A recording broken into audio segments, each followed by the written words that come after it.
जय Hind everyone, my name is Sunil and I welcome you all to the YouTube channel edify English hub. कैसे हैं आप सभी? मैं उम्मीद करता हूँ आप सब लोग अच्छे होंगे एंड बहुत ही अच्छे तरीके से अपनी पढ़ाई को भी साथ ही साथ कर रहे होंगे। तो काफ़ी दिनों बाद हम मिल रहे हैं, बट सेम उसी एनर्जी और जोश के साथ में हम अपनी इस क्लास को काफ़ी प्रोडक्टिव बनाने की कोशिश में काम करते हुए आगे बढ़ते रहेंगे। एंड इस क्लास का सिंपल सा पर्पज़ है, मोटिव है, ऑब्जेक्टिव है, जो भी आप चाहें कह सकते हो, दैट अगर आप इंग्लिश को रीड करने में प्रॉब्लम फेस करते हैं, बिकॉज देखिए अगर आप इंग्लिश की रीडिंग में प्रॉब्लम फेस करते हो तो इससे कई सारी और भी प्रॉब्लम कनेक्टेड होती हैं। आपको वोकैबुलरी बहुत जल्दी समझ में नहीं आती, आपका क्लोज टेस्ट का जो सेक्शन होता है आपके एग्जाम के अंदर, पैराजम्बल हो गया या फिर रीडिंग कॉम्प्रिहेंशन के क्वेश्चन हो गए, इवन कई बार जो आपके ग्रामर रिलेटेड भी क्वेश्चन होते हैं वो भी आपके कहीं ना कहीं इम्पैक्ट होता है, निगेटिवली इम्पैक्ट पड़ता है उनके ऊपर अगर आपकी रीडिंग थोड़ी सी वीक होती है। तो उसी को स्ट्रॉन्ग बनाने के लिए ये क्लास हम आपके सामने डेली बेसिस पे लेकर के आते हैं। In this class we basically follow a certain rule that कि हम न्यूज़पेपर फॉलो करते हैं। न्यूज़पेपर में द हिंदू का आर्टिकल हम डेली बेसिस पे पढ़ते हैं, उसमें हम उसके वर्ड्स को सबसे पहले एक्सट्रैक्ट करके उसकी अंडरस्टैंडिंग लेते हैं, उसके पॉसिबल जो एग्जाम में सिनोनिम पूछे जा सकते हैं उसको देखते हैं, एंड साथ ही साथ हम रीडिंग करते हुए किस तरीके से आप अपनी रीडिंग को इम्प्रूव कर सकते हैं इसके ऊपर हम काम करते हैं। तो चलिए शुरू करते हैं अपने इस क्लास को, ठीक है। तो देखेंगे सबसे पहले कुछ इंपॉर्टेंट वर्ड्स जो कि आपके एग्जाम के लिए बहुत इंपॉर्टेंट होने जा रहे हैं। पहला वर्ड हमारे पास बहुत ही beautiful, machination. What is the meaning of machination? तो चालबाजी कह सकते हो आप, है ना। चालबाजी का मतलब भी क्या होता है? क्लेवर या फिर सीक्रेट प्लान्स या फिर ऐसी योजनाएं जो कि पहली बात तो क्लेवर यानी चतुराई के साथ में और सीक्रेटली बनाई गई हैं, और ये अक्सर क्या होती है? मैनिपुलेटिव होती है, यानी किसी को मैनिपुलेट, किसी का फ़ायदा उठाने के लिए इस्तेमाल करी जाती है। तो दैट इज कॉल्ड मैकिनेशन। ओके, सो ये वर्ड बना है मैकियावेली से। मैकियावेली अगर आप नहीं सुना होगा तो जिस तरीके से हमारी कंट्री के अंदर, है ना, डिप्लोमेसी के लिए चाणक्य को जाना जाता है, विष्णुगुप्त को जाना जाता है, वैसे ही मैकियावेली को यूरोप में, अगर टू बी प्रिसाइज इटली में कहो आप, तो वहाँ पे उनको जाना जाता है, ठीक है। उन्हीं से ये वर्ड बना मैकिनेशन।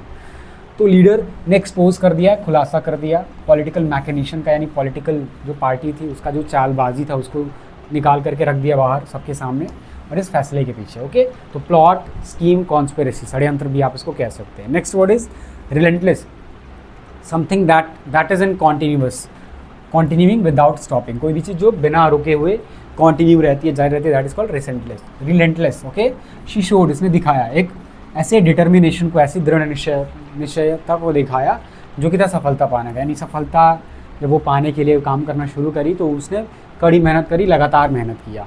अनयील्डिंग, परसिस्टेंट और टायरलेस, बिना थके भी आप इसको कह सकते हो। Okay, next word is very important, one word के फॉर्म में बहुत ज़्यादा पूछा जाता है, एनार्की। एनार्की का सिंपल सा मतलब होता है जहाँ पे कोई भी रूल, कोई भी कंट्रोल आपको ना दिख रहा हो, ठीक है। और स्टेट है कि ऐसी अवस्था जो कि जहाँ पे कोई भी कानून या कंट्रोल नहीं होता है, या फिर कंप्लीट डिसऑर्डर, अर्थव्यवस्था नहीं, अव्यवस्था को भी आप इसको कह सकते हैं अनार्की, ठीक है। कंट्री डिसेंड इनटू कर गई, पहुँच गई अनार्की में, डिसऑर्डर में, कोलैप्स के बाद। तो जब सरकार गिरी, कोलैप्स हुआ, उसका पतन हुआ, तो वहाँ पे कोई पर्टिकुलर कोई गवर्नमेंट था नहीं, कोई पर्सन था नहीं, कोई ग्रुप नहीं था, कोई पॉलिटिकल पार्टी नहीं थी जो उस कंट्री को मेंटेन करके रखती या बना करके रखती। That is called anarchy. Chaos, lawlessness भी आप इसको कह सकते हैं। सिनिज्म का मतलब होता है कैसी बिलीफ, है ना, आपका ऐसा, है ना, डाउटफुलनेस, जहाँ पे आपको लगता है कि जो हर इंसान होता है वो सिंसियर नहीं है, सिर्फ अपने इंटरेस्ट के हिसाब से काम करता है, ठीक है। सर, हर इंसान बहुत ही ज़्यादा मौका परस्त है, that belief is called cynicism. Okay, तो पब्लिक सिनिसिज्म अबाउट पॉलिटिक्स, यानी पॉलिटिक्स को लेकर के जो लोगों का, है ना, जो लोगों का ये डाउटफुलनेस है इज़ इंक्रीजिंग, ये धीरे धीरे बढ़ ही रहा है और कहीं ना कहीं सही भी है, ठीक है। स्केप्टिमिज्म और डिस्ट्रस्ट, स्केप्टिसिज्म नॉट स्केप्टिमिज्म, स्केप्टिसिज्म और डिस्ट्रस्ट भी आप इसको कह सकते हैं।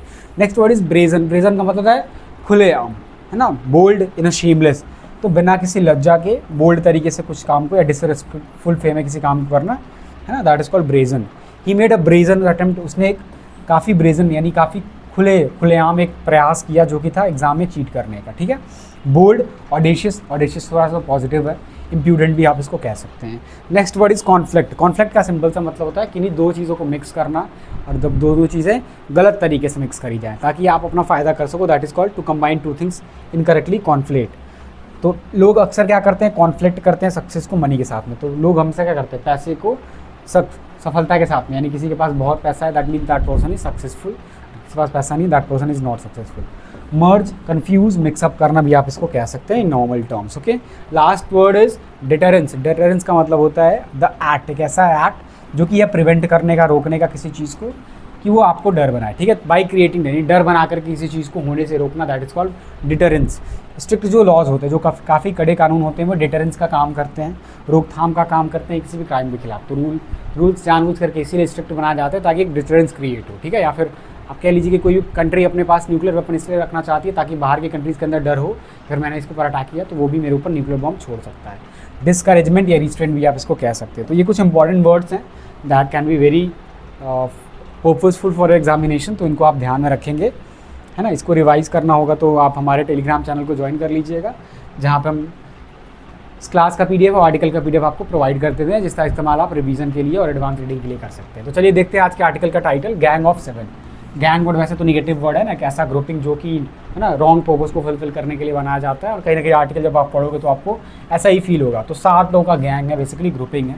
तो लार्ज स्केल डिफेक्शंस, ये जो बहुत ही बड़े लेवल पे, लार्ज स्केल का मतलब बहुत ही बड़े लेवल पे जो डिफेक्शंस होते हैं, अपनी पार्टी को छोड़ करके जो जाने का काम होता है, हैव रेंडर्ड, तो इसने बना दिया। रेंडर का मतलब होता है बना देना। तो बना दिया है किसको? 10th शेड्यूल को, यानी हमारे कॉन्स्टिट्यूशन में अलग अलग शेड्यूल मेंशन किए गए, उनमें अलग अलग प्रोविजंस हैं, जिसमें से 10th शेड्यूल भी एंटी डिफेक्शन लॉ के बारे में बात करता है, that if a person is leaving its own party, यानी किसी और पार्टी को वो ज्वाइन कर रहे हैं, या फिर कोई इंडिपेंडेंट मेंबर हैं, है ना, मतलब अगर उनका इलेक्शन हुआ तो इंडिपेंडेंटली वो लड़े थे और वो जीत गए, नाउ कुछ टाइम के बाद अगर वो किसी और पार्टी को ज्वाइन करते हैं तो उनके ऊपर एंटी डिफेक्शन का लॉ लागू हो जाता है, ठीक है। दल बदलू कानून करके ना, अगर आप अपना दल बदलते हैं तो आपके ऊपर आपकी मेंबरशिप तक ले ली जाती है, आपको डिस्क्वालीफाई कर दिया जाता है, मेंबरशिप आपकी ले ली जाती है, ओके। तो इसने क्या किया है? इम्पोर्टेंट यानी इनअफेक्टिव बना दिया है इसको, ठीक है। इसको क्या कह सकते हो आप? Ineffective, okay. यूजलेस, है ना, यूजलेस बना दिया है इसको। किसको? 10th शेड्यूल को। और किसने बनाया है? जो बड़े लेवल पे डिफेक्शंस, यानी बहुत बड़े बड़े नंबर में, है ना, जो एक्सेप्शन दिया हुआ इसमें 2/3 मेंबर्स का, उस एक्सेप्शन का इस्तेमाल करके जो बहुत से लोग किसी पर्टिकुलर पार्टी को छोड़ करके दूसरी पार्टी के साथ में मर्ज कर जाते हैं, तो उसकी वजह से जो 10th शेड्यूल है, जो कि काम ही करता है इसके खिलाफ कि हाँ एंटी डिफेक्शन को रोका जाए, पार्टी बदलने से लोगों को रोका जाए, तो उसको इम्पोर्टेंट बना देता है। Now we are moving ahead. I hope कि आपने इस न्यूज़ को पढ़ा होगा, ठीक है। एक काफ़ी फेमस, है ना, मेंबर ऑफ पार्लियामेंट हैं जिन्होंने अपनी पार्टी को कुछ मेंबर्स के साथ में चेंज कर लिया है। Now we have joined another party, ठीक है। आप उनको जानते ही होंगे, but we are not discussing that, we are reading the article, okay. So किसी कंट्रोवर्सी में आपको नहीं कूदना है, ओके। ऑन अप्रैल 24, है ना, तो मैंने आपको कई बार बताया कि ये भी याद रखना है आपको कि, है ना, डेट के नाम के आगे हमेशा आपको ऑन प्रेपोजिशन का इस्तेमाल देखने को मिलता है। तो अप्रैल 24 को 7 ऑफ द आम आदमी पार्टीज 10 राज्यसभा मेंबर्स, तो जो आम आदमी पार्टी के 10 राज्यसभा के अंदर जो मेंबर्स थे, है ना, तो अलग अलग पार्टीज़ के मेंबर्स होते हैं राज्यसभा में, जिनमें से 10 मेंबर आम आदमी पार्टी के थे। तो उनमें से जो 7 मेंबर्स हैं, उन्होंने अनाउंस कर दिया, घोषणा कर दी किस चीज़ की? उनके मर्जर यानी शामिल होने को लेकर के अपनी अनाउंसमेंट कर दी। किसके साथ में? भारतीय जनता पार्टी के साथ में, ओके। द राज्यसभा चेयरमैन, यानी जो राज्यसभा के चेयरमैन हैं रिस्पेक्टिवली, अगर आप कहना चाहें तो, जो vice president of India, has accepted, तो उन्होंने एक्सेप्ट कर लिया, स्वीकार कर लिया इनके इस क्लेम को, यानी दावे को, जो कि है मर्जर का। रेजिंग, बढ़ाते हुए या उठाते हुए, किसको? बीजेपी के स्ट्रेंथ को, यानी बीजेपी के बल को या फिर नंबर्स को, है ना, इन द अपर हाउस, यानी इस राज्यसभा के अंदर, राज्यसभा को आप अपर हाउस भी कहते हैं और द का इस्तेमाल किया जाता है, द अपर हाउस के पहले, याद रखिएगा।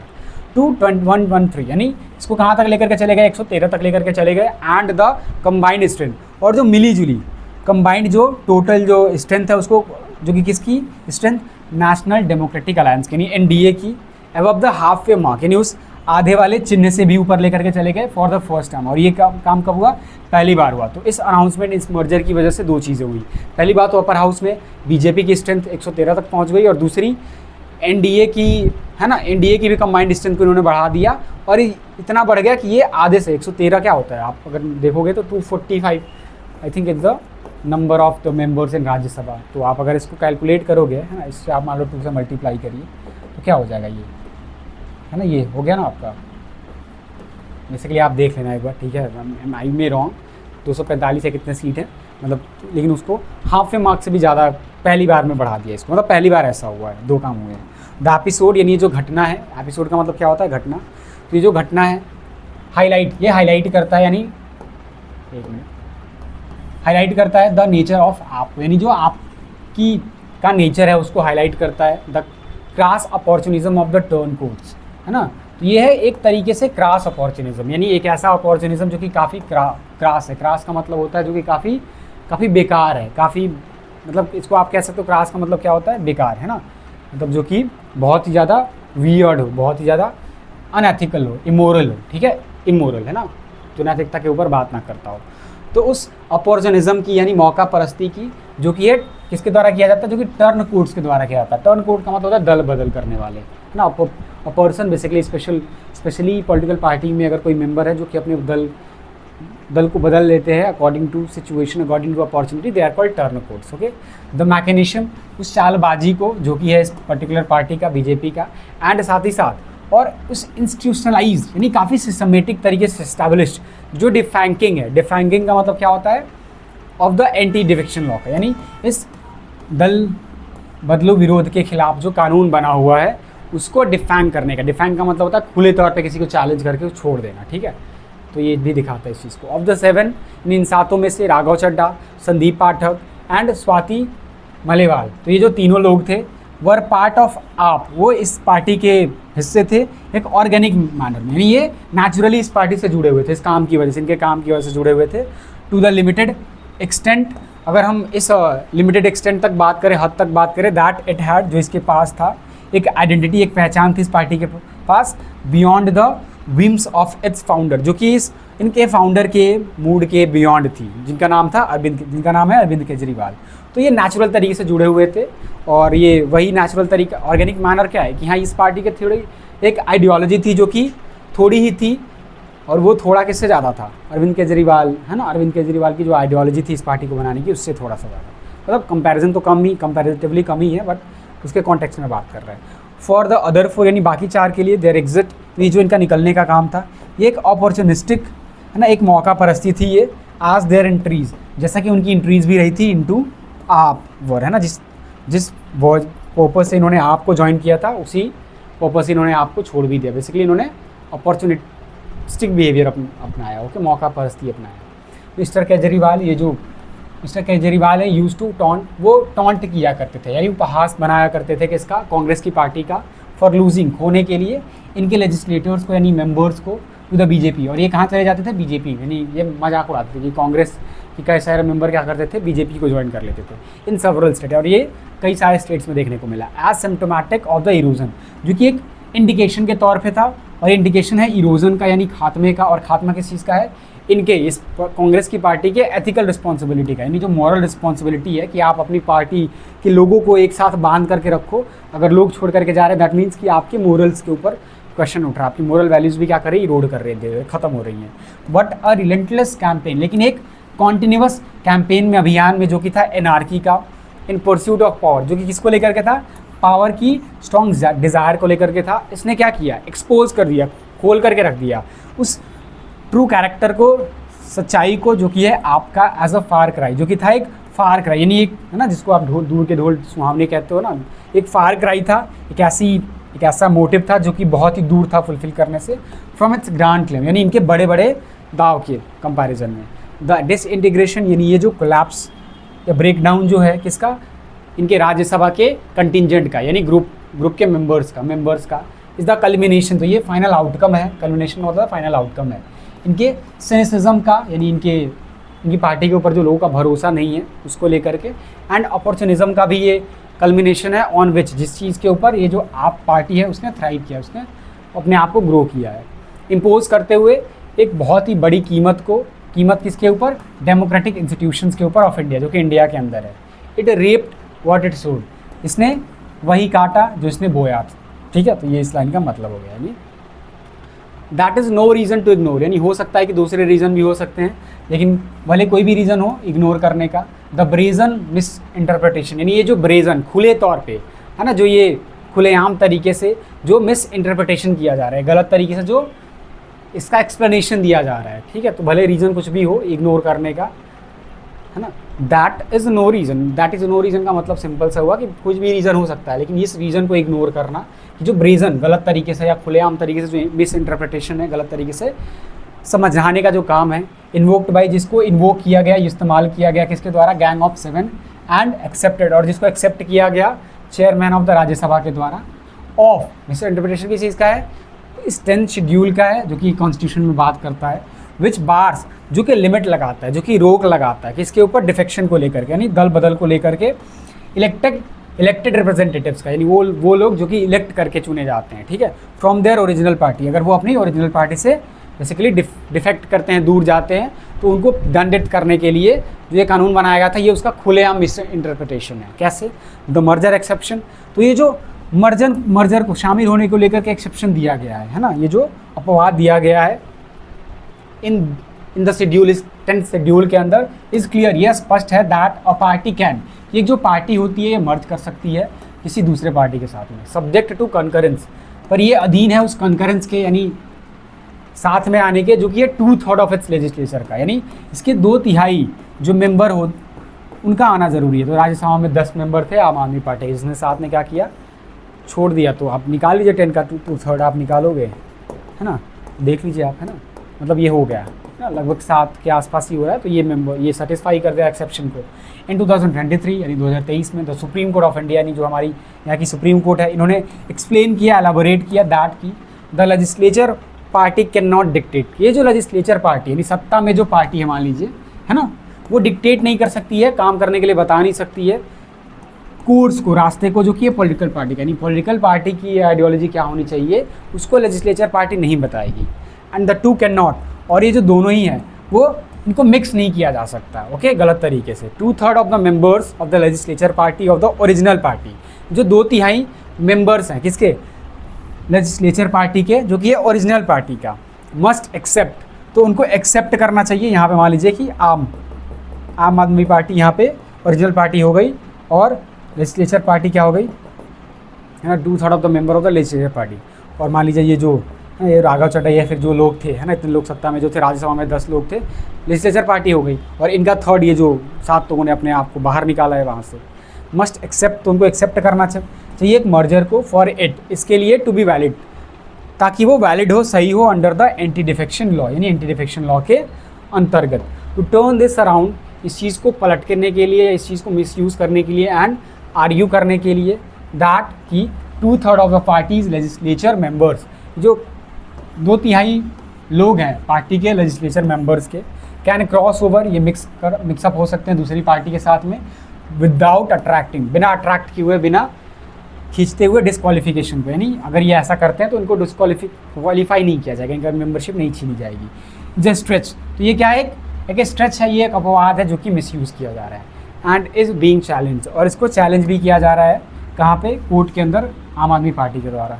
द कोर्ट्स पास्ट इंटरवेंशन, यानी इस कोर्ट के जो पुराने इंटरवेंशंस रहे हैं, जो हस्तक्षेप या जो इन्होंने बीच बचाव करने का काम किया है, इन्हीं इसी तरीके के डेवलपमेंट्स को लेकर के आर लेस दैन रीअश्योरिंग, तो ये भरोसा कम दिला रहे हैं, ठीक है। तो पास्ट के जो एक्शन रहे हैं सुप्रीम कोर्ट के द्वारा, वो भरोसा इस बात की कम दिला रहे हैं कि हाँ, इस चैलेंज को एक्सेप्ट किया जाएगा, इसमें आपको बेसिकली जीत मिलेगी, सैडली, और ये सैड बात है। Elected governments have been unseated, elected सरकार होती है उनको अनसीट कर दिया जाता है, हटा दिया जाता है ना, सीट से हटा दिया जाता है, on the back of large scale defections, इस बड़े लेवल पे होने वाले दल बदल की वजह से, है ना, कि क्या होती है, बहुत सारे मेंबर जो होते हैं वो पार्टी को छोड़ करके चले जाते हैं, जिसकी वजह से वो बेसिकली अपना कॉन्फिडेंस लूज़ कर देते हैं। जो पॉलिटिकल पार्टी नहीं, जो लेजिस्लेटिव बॉडी है, अपना कॉन्फिडेंस लूज़ कर देती है, और वो पार्टी सरकार ही गिर जाती है।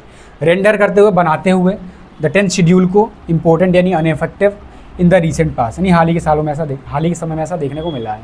That the court could not set any deterrence, ये बात की कि जो कोर्ट है वो कोई भी डिटरेंस, फियर सेट नहीं कर सकती है ना, टू दिस ओपन बिट्रेयल, इस खुले तौर पे होने वाले धोखेबाजी को लेकर के, ऑफ पॉपुलर मैंडेट्स, जो कि खास मैंडेट्स का नहीं, जनादेशों का, है ना, कि यहाँ पे आप किसी पर्टिकुलर पार्टी के थे तभी लोगों ने आपको वोट में, है ना, वोट दिया है आपको, है ना, आप अगर उस पार्टी में नहीं होते तो लोग आपको वोट नहीं देते, ऐसा हो सकता था।